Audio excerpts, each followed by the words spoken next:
Hi, she's Trixie, and I'm Sarah, and this is Our Yarn World, a place where we come to share the love of yarn crafts and all that it gives us and what we hope it gives you. We're on episode 116 today, Yes. And it would have happened last week except that I was sick. So for anyone who is curious as to why we were not present She didn't this have last a voice. week, yeah, I'm still coming off of it, but I am much better than I was last week. Very grateful to be here today. I am just going to say this coming week will be the week of Thanksgiving, and for all that follow us, we normally film on Wednesday with the upload being on a Friday, and we're not going to be present at all next week because we're in preps of Thanksgiving. We're just gonna take that week to just chill, and we want all of y'all to just be chill and being able to enjoy your projects and family time as well. But you know, it kind of stinks that we were stuck in this plateau where it's like it feels like it's every other week, but it was not intentional. It just is how it happened. So good. I'm glad we're able to do today. So we're still able to see you guys before our little break, and then we'll reappear after in December. Into December, yeah. Oh my goodness. Yeah. So with that being said, what have you? I finished. You're gonna make me look bad. No, I only had that much to do. You just pump it out. So we're gonna go over this blanket one more time because this is the last time I'm showing it on this. This is a queen size Afghan, half double crochet, 10 millimeter hook, 2 strands of 4-ply yarn, starting with yellow and blue,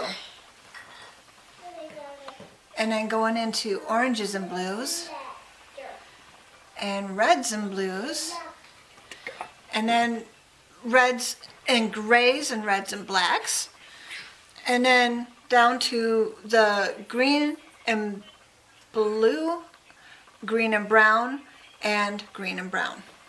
So it is finished, it is done, it fits a queen size bed.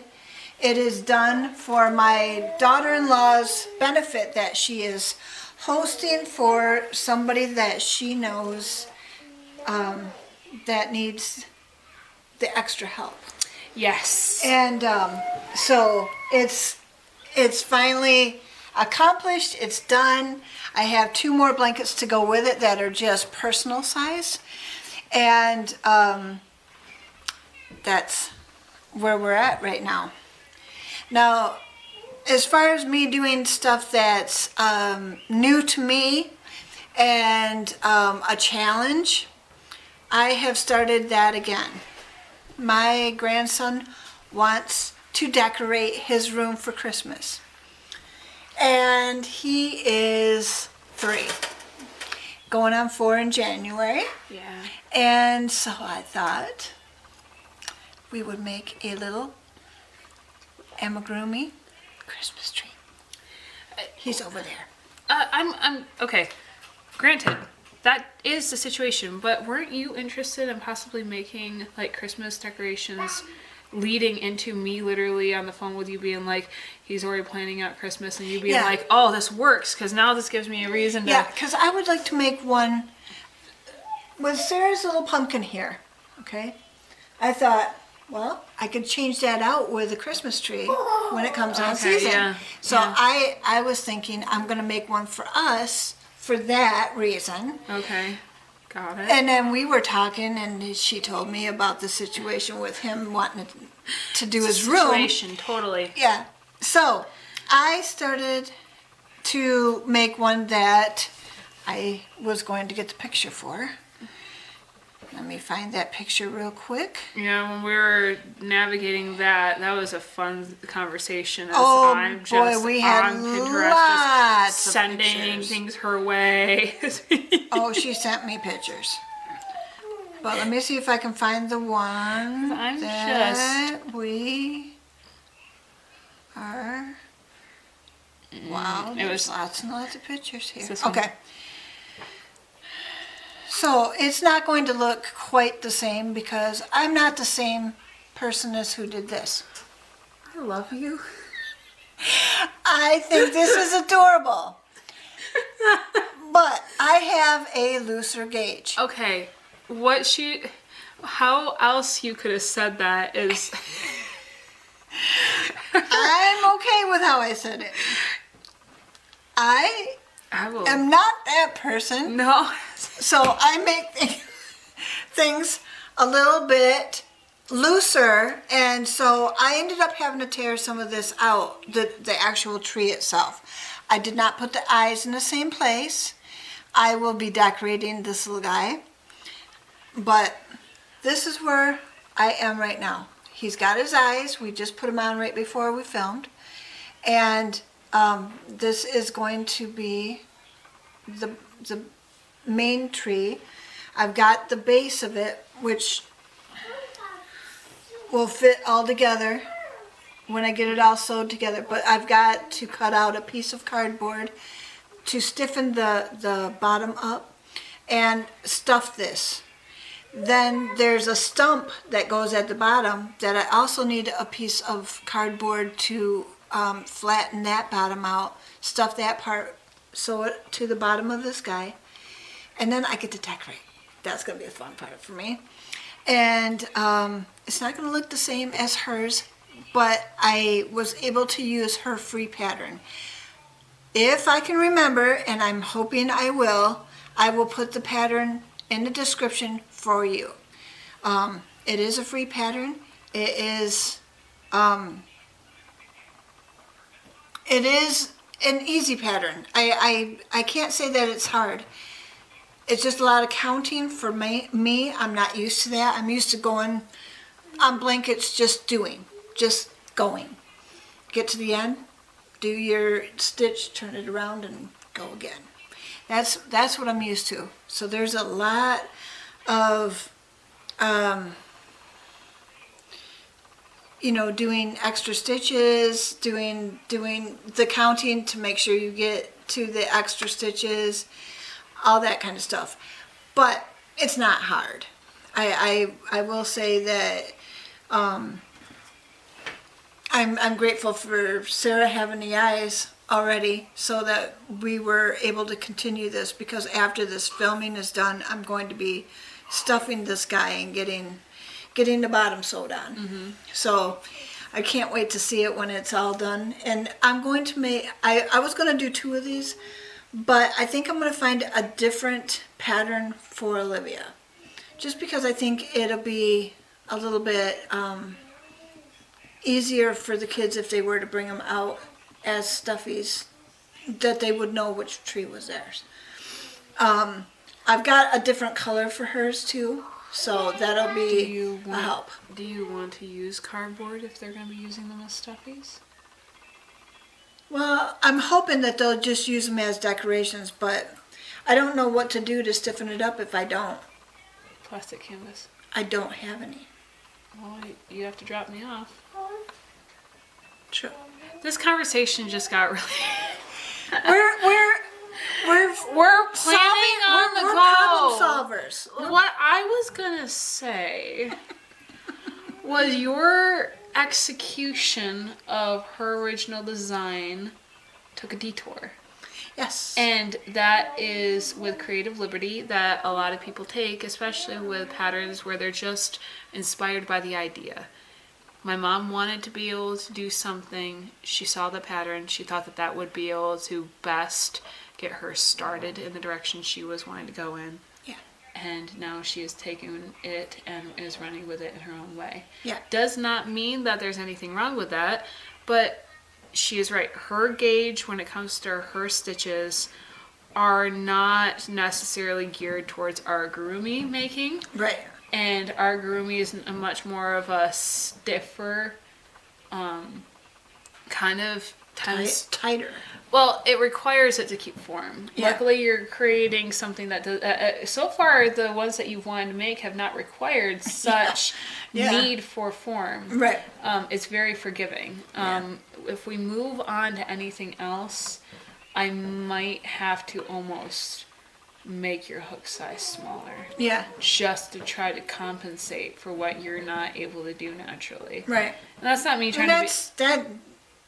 That probably should have been done for this pattern as well, but I made it work, and it's going to be a cute tree for his room. Just so you know, in the future, if you end up making shapes like this, especially like this cone shape, what you do, so that you do not have to constantly count, if you're increasing by 6, let's say you have 6 increases per row. Yep. That's what I have to do. You have a very special stitch marker for the first stitch, and then you put a stitch marker on the stitch that you increase on. That is all unison, the same one for every single increase spot, and then you don't have to count. And you just tally up how many rows you've done to get to where you want to be. Oh, but I had to, like, it went from single crochet 11, increase, and then single crochet 12, increase. So each row had another. Yes, that's because you added 1 stitch to that increase right, section. so I was counting all the time. What I'm saying is you won't have to do that if you know where your increase spot is, because you'll naturally know exactly where you're increasing at the same rate. And if you only and you're increasing, and you're putting that stitch marker in the first of the 2 increases every single time, then you're always going to space out your stitches properly. And then you just tally up how many rounds you've done until you've met the amount of increases that they wanted you to do by how many rows you've done. So if they want you to increase 12 times for 12 rows, you will know that you've accomplished that number, and then you will only have to count the whole total of rows once you've made it to that row.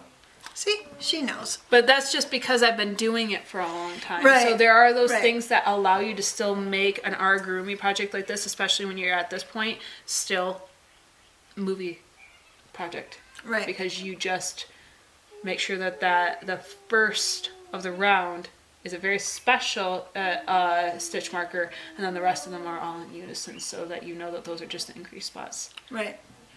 Yep. This is new territory for me, but it worked. It's good, and it's a Christmas tree, so it's going to be just feel like fun. I feel like Bob Ross. It's just a happy little tree, happy little mistake. Yeah.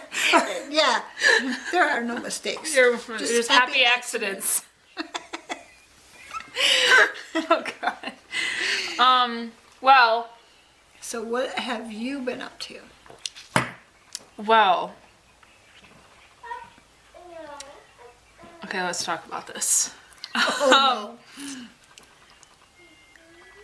We've been on a bit of a journey last 2 weeks. I've been working on my mother-in-law's blanket. Yeah. And we've gotten all of the squares blocked. Yep. Water blocked. Now I am bordering every single one of those blocks with black. Now originally, if you watched a couple episodes before, I had this very, very interesting, almost husky looking yarn. And I mean that in the aspect that the fibers were both white fibers and black fibers that were made to conform into one strand, and it had this like peppered salt, like the salt and pepper fake wool feel, because my mother-in-law is allergic to wool, so the acrylic that are trying to use, trying to still have it be like a 5-weight 6 yarn without it being blanket yarn, is like this acrylic fake wool yarn, and it looked like husky hair. It did. Fur. And it'd be nice for another project. Exactly. And that's where I'm getting at. And you know what? I actually have it with me, so I don't know why I'm trying to explain it when I have it with me. You should forgive me. It's so pretty. And it's kind of being blocked out by the oversaturation of our lights. But yeah, that's that. It was originally my borders for my squares. And you can hear me. I ended up ripping that out. Now, since then, we've blocked them all. And this is what a square of what I'm having done looks like having just been blocked. It's pretty square, not bad. But obviously, with that extra border to kind of like make them even and kind of square it off perfectly to be able to be assembled, I did want to border them all. And we got the black yarn, and just look how sharp that is. That is very nice. I am so excited. I've got 5 of them done, ordered, and the only reason why I haven't in these 2 weeks just gotten it done is because of 2 reasons. Again, I've been sick, but not only that, my hands have been insane with the weather change and old allergies flaring up. I don't really know. My mom mentioned when I was a kid I had some form of eczema, but since then they just likened it to an allergy to like laundry detergents and things of that nature, to try to stay away from perfumes and dyes. But it really wasn't I wasn't really affected by things like hand soaps and hand lotions and stuff like that until just recently, where it's really resurged and I'm dealing with breakouts in my hands.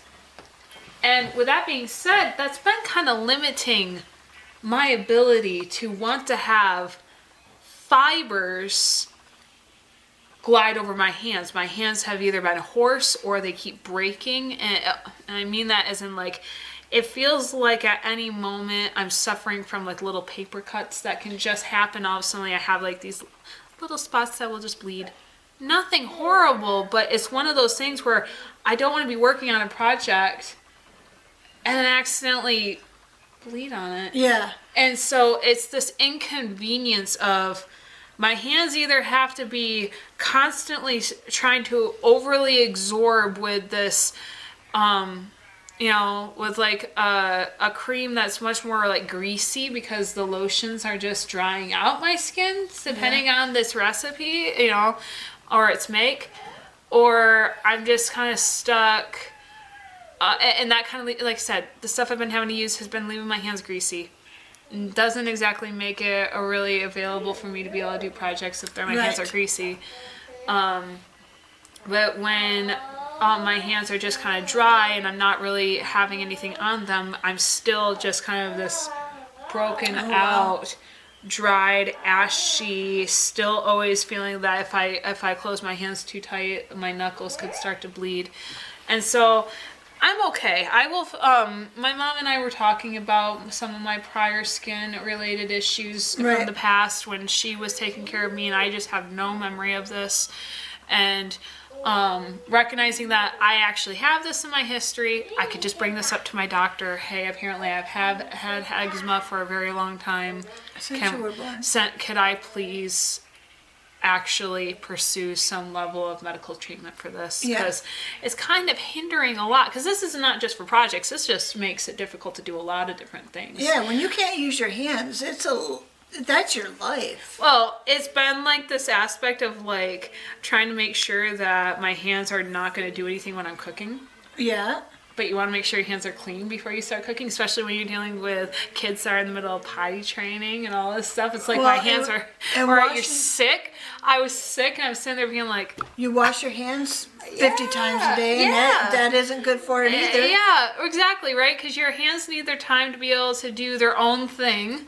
They have their own oils, they have their own things. Your skin can't just be constantly dried out. But then I'm sitting there wanting to, like, I don't know, just relax. And then I'm just looking down and I'm like, oh, I can't just craft. I can't just, I've been doing household chores or taking care of the kids or whatever all day. My hands are now just drained of life and I can't just sit down and do my projects. So it's been odd. It's been so odd. My season of trying to get my things done, like this is normally the time of year I'm pushing through projects. Yeah. Like pumping them out. And I'm over here just like, yeah, my hands are have me feeling like I'm on house arrest. But the black yarn is, I think it's like a 5 or 6 weight yarn. I don't have the label with me because apparently I forgot to grab that. It's made up of 4 strands and they're thicker fibers. And I can't remember what the name of the yarn is. It's some sort of a spin off of bees, actually. For I think it's a Hobby Lobby brand. I know Hobby Lobby carries it because that's where I got the yarn from. But I've been splitting the yarns into 2 strands, working with 2 strands at a time, which has been making the yarn last longer. Ain't that a cool thing? So this is how thick the yarn is already just by 2 strands. This is what 1 strand looks like for this yarn. It's probably the equivalent of a 4 at least, a worsted weight. And this is, and it's normally 4 of these strands together. So I split it in half. I'm getting double the life out of the yarn. Yeah. But that even takes, you can see how the yarn is reacting to my skin. But yeah, I've been splitting it up, having more yarn, and I'm in the middle of needing to split the next skein of yarn to be able to kind of get more of these blocks done. So that's where I'm at there. But right before I got sick, right at the beginning of last week, so it was Sunday of last week. Not this prior one, but the one prior. So 2 Sundays ago, my father gave me a call, and he's like, "It's getting cold. I need a hat. Would you make me a hat?" And I said, "Sure." And he said that he'd be stopping by and dropping off yarn. And this was literally right before I realized I was getting sick. Like, I knew that day I wasn't feeling good, but it was one of those, like, I'll bounce back the next day. You know, you have those days where when the change in seasons happen, you don't take how you're feeling seriously because you realize that with all the stuff in the air and everything's changing, your body can sometimes have those really foggy days. And so I was just thinking, oh, I'll be fine. I didn't realize I was going to get sick. So I started on the hat. Again, a project that normally takes me 2-3 days is now a week and a half later and I haven't gotten it done. Again, I was sick. I recognize all that, but it's really like a rub because I'm sitting here thinking how 2 weeks ago I was telling you guys I was so excited and hoping to almost have the whole entire blanket done. I was hoping to have more of the Ruana, which was the wearable that I wanted for my mother-in-law done for her birthday on the 18th.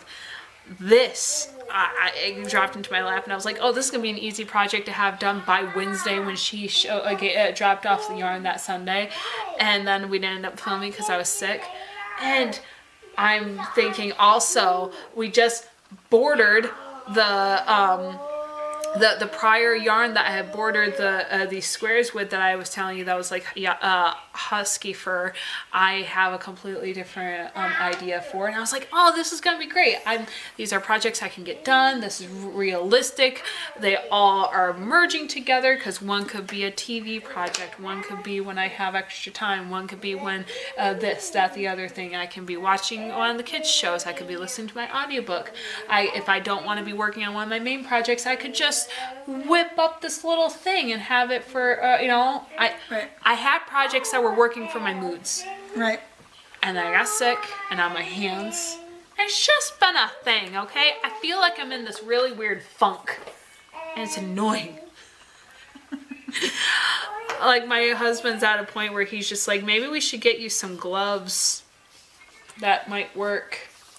like, I know that there are, like, certain types of tension gloves and crafting gloves that are kind of like fingerless, but they're made out of very specific material to help leave the irritation of the yarn behind, and also help with lacking in arthritis problems, because they kind of are like a compression. Right.